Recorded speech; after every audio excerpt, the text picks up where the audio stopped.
وبارك عليه وعلى آله. بسم الله الرحمن الرحيم.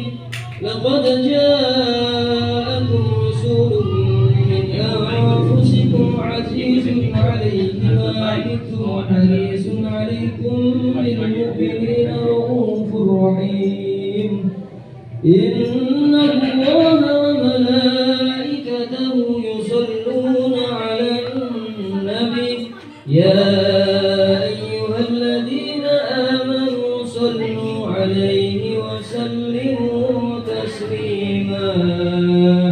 اللهم صل وسلم وبارك عليه.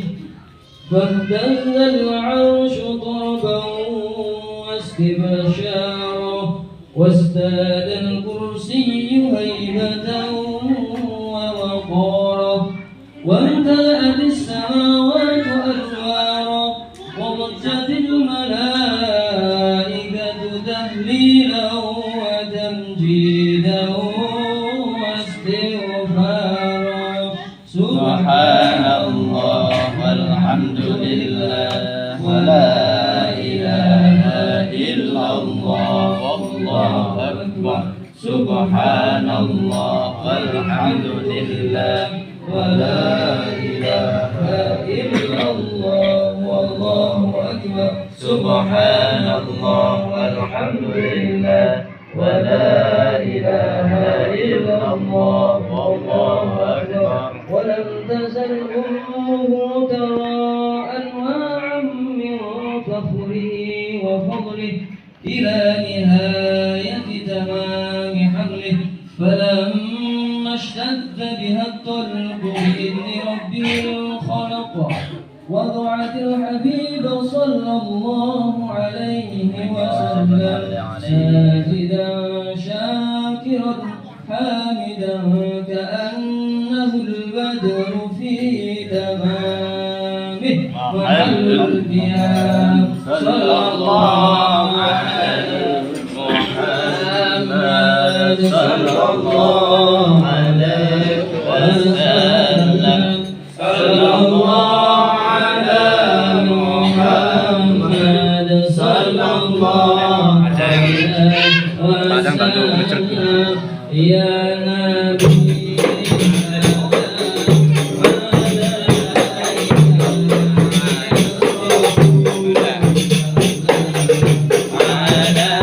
عليك يا حبيبك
Assalamualaikum warahmatullahi wabarakatuh. Bismillahirrahmanirrahim. Alhamdulillahirabbil alamin. Alhamdulillahilladzi hadana li hadza wa ma kunna linahtadiya lawla an hadana Allah. Asyhadu an la ilaha illallah wahdahu la syarika lah. Wa asyhadu anna sayyidana Muhammadan 'abduhu wa rasuluhu la nabiyya ba'dahu. Allahumma salli wa sallim wa barik ala sayyidina Muhammad wa ala alihi wa sahbihi ajma'in. Amma ba'd.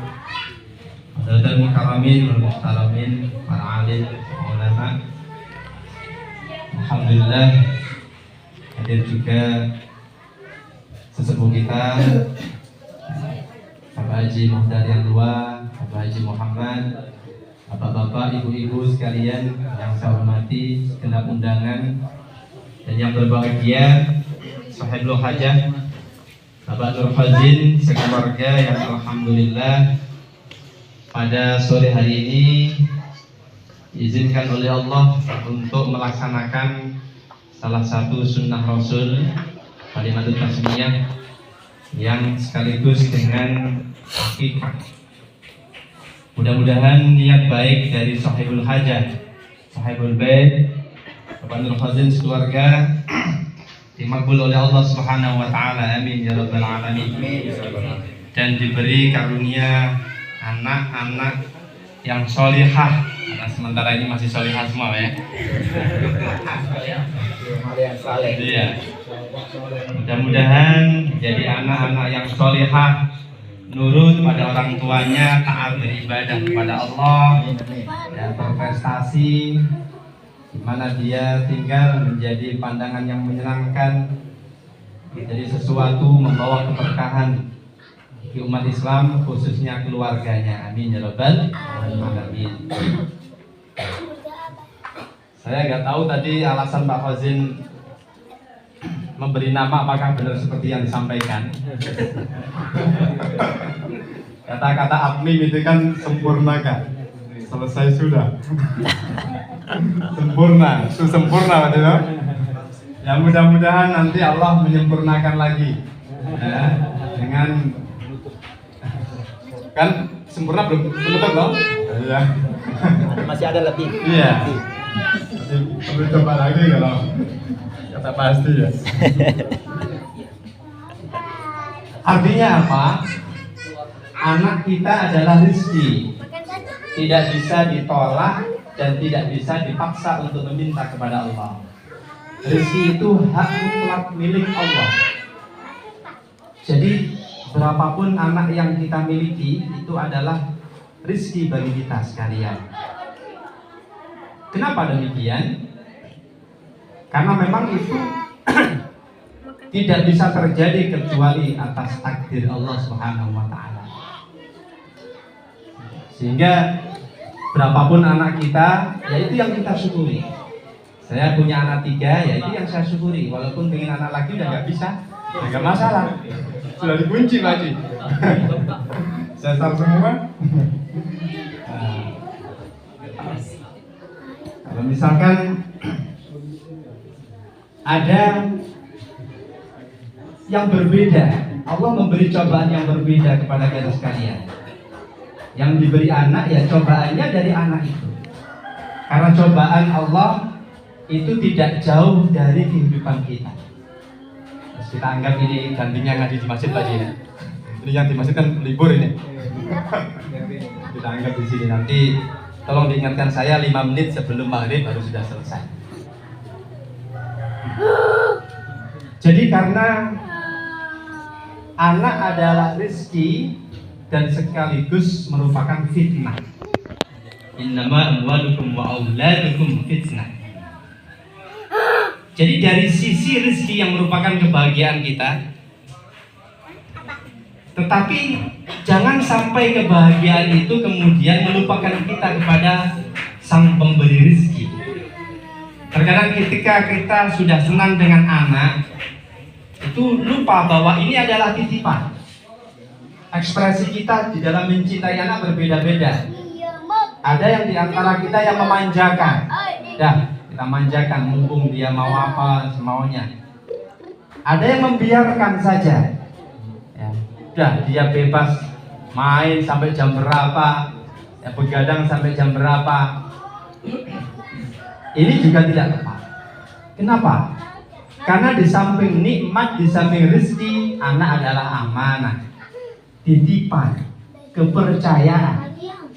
Jadi orang-orang yang diberi anak, rezeki anak, tidak boleh tenang-tenang.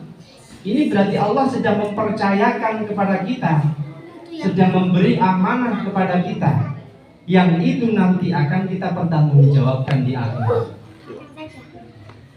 Baik buruknya anak itu banyak ditentukan oleh orang tuanya. Walidahu yuhawwidanihi aw yunasiranihi aw yumajjisani.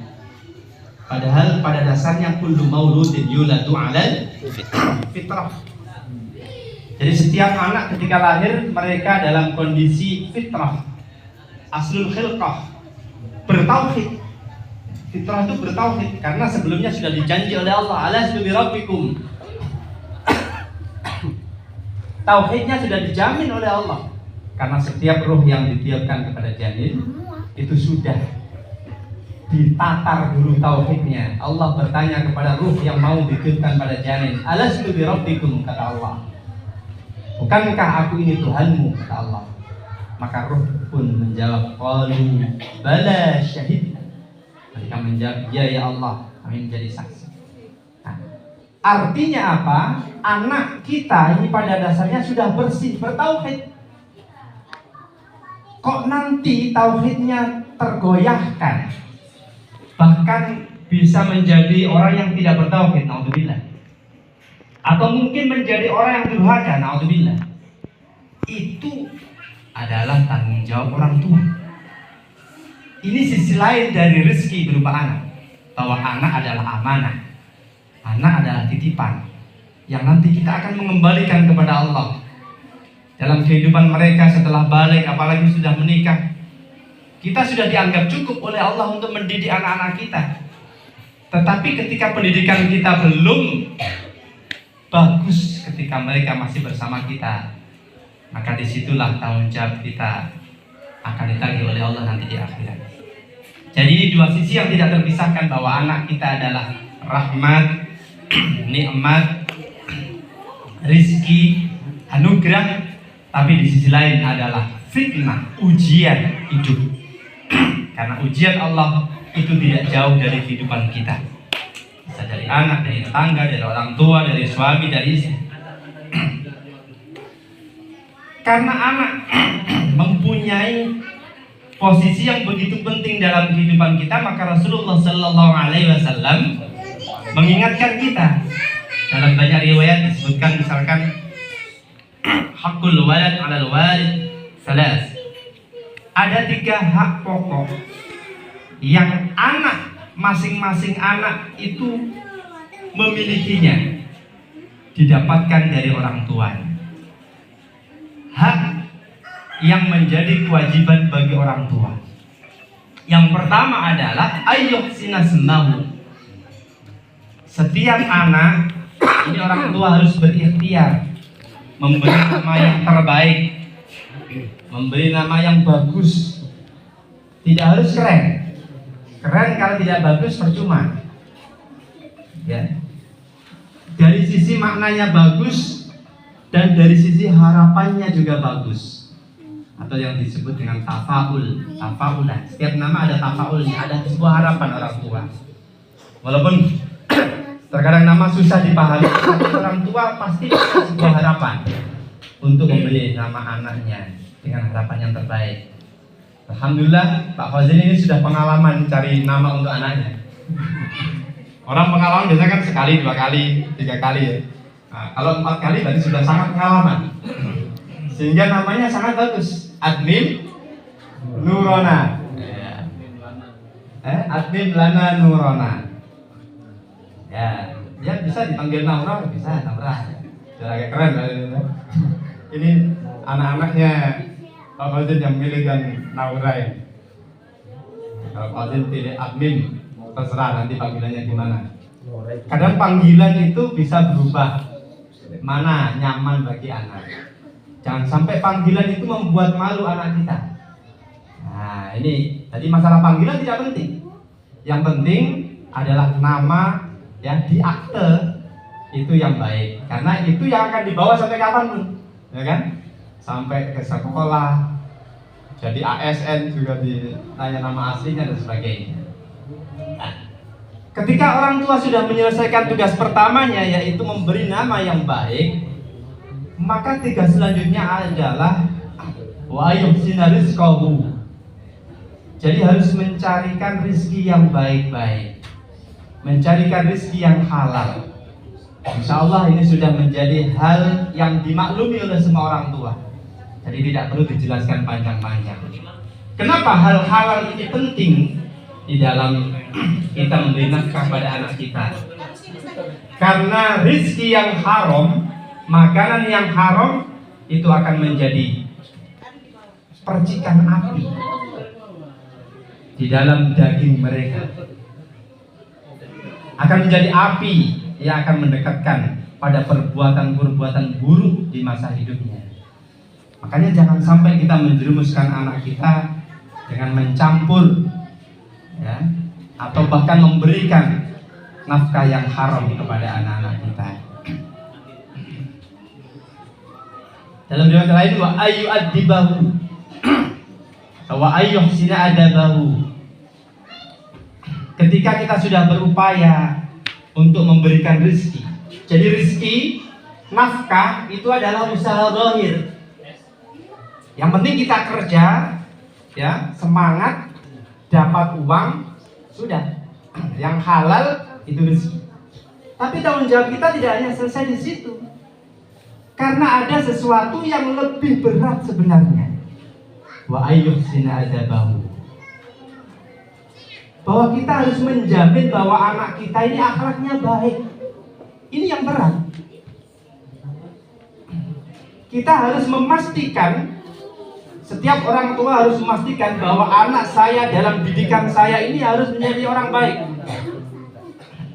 Kita jangan menyerahkan anak kita kepada lingkungan, karena belum tentu lingkungan akan membawa mereka pada hal yang baik. Karena mereka mempunyai lingkungannya sendiri, mereka punya komunitasnya sendiri, yang itu mungkin luput dari pantauan orang tua. Sehingga orang tua tetap harus memastikan bahwa akhlak anak ini menjadi baik. Ketika di rumah, bagaimana anak ini dilatih menjadi anak yang baik. Kita beri pendidikan yang baik, kita masukkan ke sekolah-sekolah yang baik, kita pastikan mereka memahami ilmu agama di usia dini. Jangan sampai mereka tidak paham masalah-masalah yang mendesak untuk dikuasai, masalah tauhidnya, masalah fikih dasarnya, toharoh, sholatnya.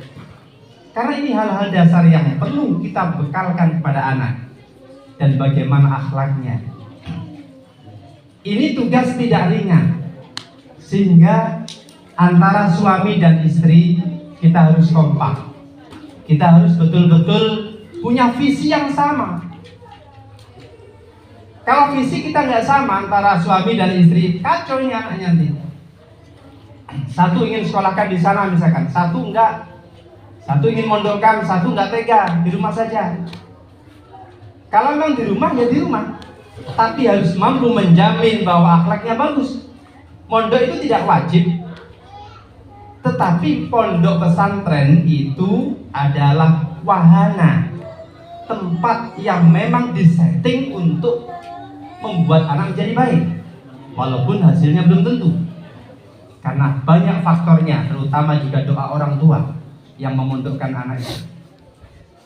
Jadi jangan sampai kita punya visi yang berseberangan antara suami istri, karena ini sangat menentukan nanti kepribadian dan masa depan anak. Jadi dari hal-hal yang kecil, mungkin kita anggap kecil, itu nanti sangat berpengaruh pada kehidupan anak kita. Dan terutama ini kalau kita di Ambon, di luar sana banyak dengar kata-kata kasar. Hewan itu kalau sudah marah itu keluar semua hewan, nama-nama hewan itu. Jadi kalau mau hafal nama-nama hewan, Lihat orang-orang kita kalau marah. Itu hafal semua hewan apa saja. Kita jangan sampai begitu. Kenapa?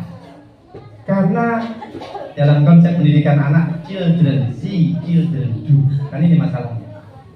Anak itu melihat kemudian lakukan. Bagaimana dan apa yang diucapkan orang tua, bagaimana dan apa yang dilakukan orang tua, itulah yang dilakukan oleh anaknya. Maka jangan sampai kita marah pada anak padahal kita melakukan hal yang sama. Jadi hal-hal yang seperti ini 1625. harus betul-betul kita perhatikan. Karena ini kewajiban dalam agama, yaitu kita harus memastikan adanya baik. Yang terakhir, wa yuzawijahu idza balagha. Dan ketika sudah balik, ketika sudah waktunya menikah, ini orang tua harus tanggap, harus peka. Ankihul ayama minkum. Ini kewajiban orang-orang ya, terutama wali. Kalau misalkan anaknya sudah mampu untuk bisa mempunyai istri atau perempuan kira-kira sudah waktunya menikah, orang tua harus tanggap. Kita tidak usah terlalu dengan adat misalkan. Ini harus punya begini, harus kaya dulu waktu muda. Nanti kekayaan itu Allah yang atur. Ketika nafsu ya, mereka sudah ingin untuk menikah, mentalnya sudah siap, ini sudah kewajiban orang tua daripada nanti anaknya terjerumus dalam perbuatan zina. Naudzubillah min dzalik. Jadi setidaknya ini yang perlu kita pesankan pada kita semua, khususnya yang sedang berbahagia pada sore hari ini, Bapak Nur Fazin. Mudah-mudahan apa yang menjadi pesan Rasulullah yang kita sampaikan tadi betul-betul kita bisa memahami kemudian menerapkan dalam kehidupan kita sehari-hari, sehingga betul-betul terwujud generasi muda penerus kehidupan dari orang tuanya adalah generasi yang berkualitas, bukan hanya secara duniawi, yang terpenting adalah secara ukhrawi. Dan itulah nanti yang akan bisa menyelamatkan orang tuanya di akhirat. Ini saja yang bisa saya sampaikan. Mohon maaf atas segala kekurangan. Wallahu muwaffiq ila aqwamit thoriq. Assalamualaikum warahmatullahi wabarakatuh. Terima kasih Ustaz. Agenda selanjutnya